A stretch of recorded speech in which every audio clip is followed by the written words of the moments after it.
Hello दोस्तों, आशा करते हैं आप लोग बहुत अच्छे होंगे। द परफेक्ट एजुकेशन में आप सभी लोगों का बहुत बहुत स्वागत है।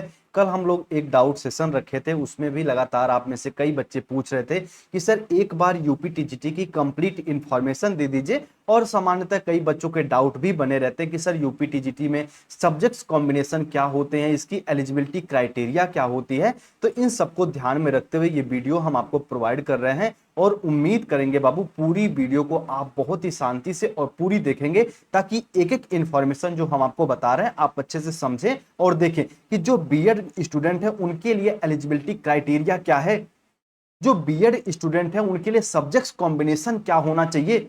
कंप्लीट इंफॉर्मेशन है तो पूरी बात को अच्छे से सुनिएगा। इसके बाद जो आप टीजीटी की प्रिपरेशन स्टार्ट करें तो आपको थोड़ी सी हेल्प हो जाए और ये सब प्रकार का जो कंफ्यूजन है वो दूर हो जाए। ठीक है, चलिए सबसे पहले एलिजिबिलिटी क्राइटेरिया में सबसे पहले आपका ग्रेजुएशन के साथ साथ आपकी बीएड जो कोर्स है, बीएड जो डिग्री है वो बिल्कुल आपका कंप्लीट हो जाना चाहिए। ध्यान से मेरी बात को समझिएगा। कुछ बच्चे कहते हैं कि सर जब यूपीटीजीटी का फॉर्म आएगा तो क्या, यदि मान लीजिए हम अपीयरिंग में है या हमारा बीएड अभी चल रहा है, तो क्या हम इसके लिए एलिजिबल हैं? तो बाबू अपीयरिंग वाले बच्चों को मौका नहीं दिया जाता। यदि आपका बीएड सेमेस्टर वाइज है तो आपके चारों सेमेस्टर का रिजल्ट आ जाना चाहिए। यदि आपका बीएड जो है वो ईयर वाइज है तो आपके सेकेंड ईयर का रिजल्ट आ जाना चाहिए यूपी टीजीटी के फॉर्म भरने की लास्ट डेट से पहले पहले। ठीक है, तो ये एलिजिबिलिटी क्राइटेरिया होगी। ग्रेजुएशन के साथ आपकी बीएड डिग्री आपके पास होनी चाहिए। अच्छा, कुछ बच्चे इसी में से कहते हैं क्या सर सीटेट का भी यहां पे सर्टिफिकेट मांगा जाता है?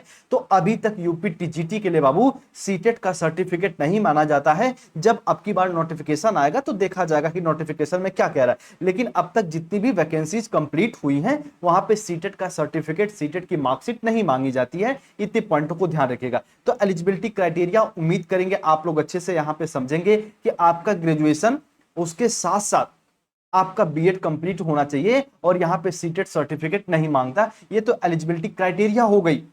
अब हम लोग इसी में समझते हैं सब्जेक्ट कॉम्बिनेशन के बारे में। एक एक सब्जेक्ट को हम लोग उठाएंगे और बिल्कुल इसके ऑफिशियल डाटा से मैच कराते हुए हम आपको समझाने का पूरा प्रयास करेंगे। सबसे पहले बाबू हम लोग यहां पे हिंदी की बात करेंगे कि हिंदी सब्जेक्ट के लिए आपके ग्रेजुएशन में कौन कौन से सब्जेक्ट्स होंगे तो आप एलिजिबल हो जाएंगे हिंदी से टीजीटी देने के लिए। तो सबसे पहले आपके बीए में हिंदी और संस्कृत एज अ सब्जेक्ट होने चाहिए, कोर सब्जेक्ट होने चाहिए। देखो इसमें नोटिफिकेशन जब जब भी आता है यूपी टीजीटी में एक भी नहीं बोला जाता है कि तीनों साल आपका हिंदी होना चाहिए, तीनों साल आपका संस्कृत होना चाहिए, ऐसा कुछ नहीं बोला है। आपके बीए में हिंदी और आपके संस्कृत एज अ सब्जेक्ट्स हैं दोनों, तो आप हिंदी से बिल्कुल आप टीजीटी देने के लिए सक्षम हैं। ठीक है, उसके साथ साथ इसी में अथवा करके भी दिया गया है कि बीए आपका हिंदी व संस्कृत के साथ आपके पास बीएड सर्टिफिकेट है, बीएड डिग्री है, तो बिल्कुल आप हिंदी से टीजीटी दे सकते हैं। तो जो बच्चे हिंदी से टीजीटी देना चाहते हैं, उम्मीद करेंगे आप अपने सब्जेक्ट को समझ गए होंगे कि आपके ग्रेजुएशन में हिंदी और संस्कृत है तो आप बिल्कुल एलिजिबल हैं। अच्छा, कुछ बच्चे कहते हैं सर हमारे ग्रेजुएशन में संस्कृत नहीं है तो क्या हम टीजीटी हिंदी से नहीं दे सकते? बाबू ऐसी कोई बात नहीं है। ये अथवा करके यहां पे पढ़िएगा कि बीए में हिंदी व संस्कृत है, उसके साथ साथ आपके पास बीएड डिग्री है तो आप एलिजिबल हैं। और यदि आपके ट्वेल्थ में आपके संस्कृत है तो और अच्छी बात है, नहीं है तो तब भी आप हिंदी से देने के लिए एलिजिबल हैं। तो उम्मीद करेंगे बाबू ये हिंदी वाला जो सब्जेक्ट है ये आपका क्लियर हो गया होगा। अब जो बच्चे मैथ से देना चाहते हैं टीजीटी, जो बच्चे गणित से टीजीटी देना चाहते हैं, उनके लिए सब्जेक्ट कॉम्बिनेशन क्या होना चाहिए? तो आपका जो बीए किए हैं या आप बीएससी किए हैं उसमें मैथ एज ए सब्जेक्ट होना चाहिए आपका, और उसके साथ साथ आपका क्या होना चाहिए? तो बीएड आपकी डिग्री होनी चाहिए, तो आप एलिजिबल हैं मैथ से देने के लिए। ठीक है, यानी आपके बीए में, आपके बीएससी में मैथ एज ए सब्जेक्ट्स है तो आप बिल्कुल भैया टीजीटी देने के लिए एलिजिबल हैं। ठीक है, तो इतनी पॉइंट को समझिएगा। होम साइंस को भी साथ में देखते चलिए। आपके ग्रेजुएशन में, आपके स्नातक में यदि home science as a subjects है और साथ में आप यदि बीएड किए हैं तो आप एलिजिबल हैं। और ऐसा नहीं है बाबू कि तीनों साल आपका होम साइंस नहीं है तो आप इसके बाहर हो जाएंगे, ऐसी कोई बात नहीं है। हाँ, कुछ स्टेट में ऐसा होता है कि तीनों साल एज ए होम साइंस आपकी सब्जेक्ट होनी चाहिए तो आप वहां की टीजीटी दे सकते हैं, लेकिन यूपी में ऐसा अभी तक के नोटिफिकेशन में कुछ नहीं है। आपके यदि एक तरीके स्नातक में आपके आपके ग्रेजुएशन में यदि home science as a subject है तो आप बिल्कुल टीजीटी दे सकते हैं और साथ में आपका बीएड कंप्लीट होना चाहिए। ठीक है, अब यहीं पे बात कर ले उर्दू, तो ग्रेजुएशन में एज ए उर्दू सब्जेक्ट और साथ में आपका बीएड है, तब आप एक तरीके से उर्दू सब्जेक्ट से टीजीटी दे सकते हैं। और यही चीज आपके अंग्रेजी, यही चीज आपके इंग्लिश लैंग्वेज के लिए भी है। आपने बीए किया है अंग्रेजी साहित्य से तो आप एलिजिबल हैं, और साथ में आपका क्या होना चाहिए, तो आप कहेंगे सर हमारी बीएड कोर्स होना चाहिए, बीएड डिग्री होनी चाहिए, और यूजीसी से मान्यता प्राप्त किसी महाविद्यालय या किसी एक तरीके से विश्वविद्यालय के माध्यम से आपने 3 वर्षीय कोर्स कर रखा है ग्रेजुएशन का, यानी आप ग्रेजुएट हैं, उसमें इंग्लिश एज ए लैंग्वेज है, सब्जेक्ट है, तो तब भी आप अंग्रेजी से आप अपने टीजीटी का फॉर्म भर सकते हैं। अभी इसको एक बार हम समराइज भी कर देंगे, पहले बता देते हैं आपको। तो आपके 3 साल में अंग्रेजी English as a language subject है और साथ में आपका बीएड कंप्लीट है बाबू, तब भी आप एक तरीके से टीजीटी का फॉर्म अप्लाई कर देंगे। ठीक है, और अंग्रेजी साहित्य के साथ आप ग्रेजुएट हैं, बीए किए हैं, तो भी आप टीजीटी से फॉर्म भरने के लिए बिल्कुल एलिजिबल हैं। ठीक है, यही चीज आपके यहाँ पे संस्कृत के भी है।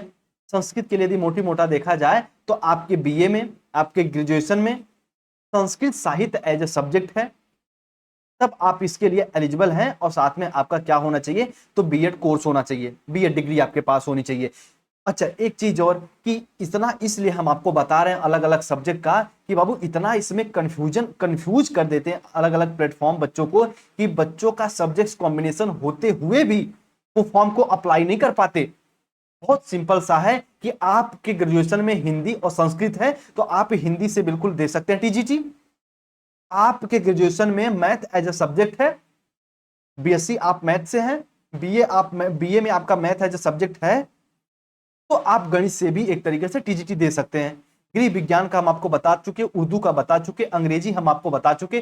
ग्रेजुएशन में अंग्रेजी साहित्य यदि बाबू आपका है तो बिल्कुल आप एक तरीके से टीजीटी दे सकते हैं। अब यहीं पे यदि हम लोग बात करें आपके संस्कृत के, तो ग्रेजुएशन में यदि आपका संस्कृत एज ए सब्जेक्ट है, मेन सब्जेक्ट आपका संस्कृत है, तब भी आप एक तरीके से बीएड और उसके बाद बीएड आप कंप्लीट किए हैं तो टीजीटी का फॉर्म अप्लाई कर सकते हैं। ये इंफॉर्मेशन है। उसके साथ साथ अगर कॉमर्स की बात करें, आपने बीकॉम कर रखा है, आप ग्रेजुएट हैं कॉमर्स से, उसके साथ साथ आपके पास बीएड डिग्री है, बीएड डिग्री है, तो आप बिल्कुल एक तरीके से बाबू, एक तरीके से आप की टीजीटी फॉर्म वाणिज्य से कॉमर्स से भरने के लिए एलिजिबल हैं। अब यहीं पे बात आती है कि सर जो बच्चे कॉमर्स तो किए हैं लेकिन कॉमर्स एक तरीके से मान लीजिए उनका ग्रेजुएशन बीकॉम से है, तो क्या सर वो जूनियर की वैकेंसी दे सकते हैं यूपी में? बिल्कुल दे सकते हैं, क्योंकि कॉमर्स वाले बच्चों को या तो साइंस पढ़ाने के लिए दिया जाता है या तो एसएसटी पढ़ाने के लिए दिया जाता है, तो आप जूनियर का पेपर देने के लिए एलिजिबल हैं, और साथ में आप टीजीटी का भी फॉर्म अप्लाई कर सकते हैं कॉमर्स से, यदि कॉमर्स की सीट आती है तो। और यही चीज आपका एग्रीकल्चर, आपका कृषि विज्ञान से भी है।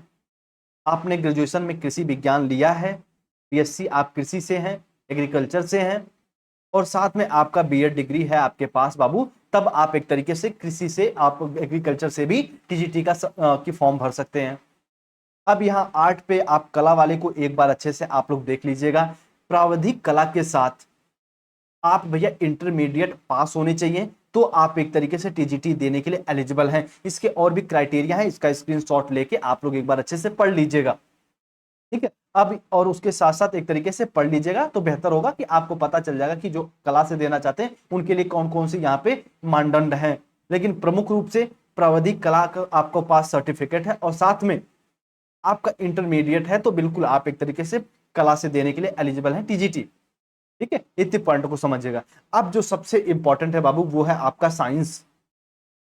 इस साइंस के लिए क्या मानदंड होने चाहिए, और यहीं पे एक चीज आप लोग समझ लीजिएगा बायो के लिए। ठीक है, तो अगर सिर्फ और सिर्फ विज्ञान की पोस्ट यहाँ पे इसके पहले आई थी तो उसमें फिर बायो का भी पोस्ट जोड़ा गया, तो बायो के लिए सबसे मिनिमम क्वालिफिकेशन क्या है, ग्रेजुएशन में आपका जूलॉजी और बॉटनी होना चाहिए, और साथ में एज ए केमिस्ट्री है तो ठीक है। तो जूलॉजी बॉटनी आपका है तो आप बायो से टीजीटी दे सकते हैं बाबू।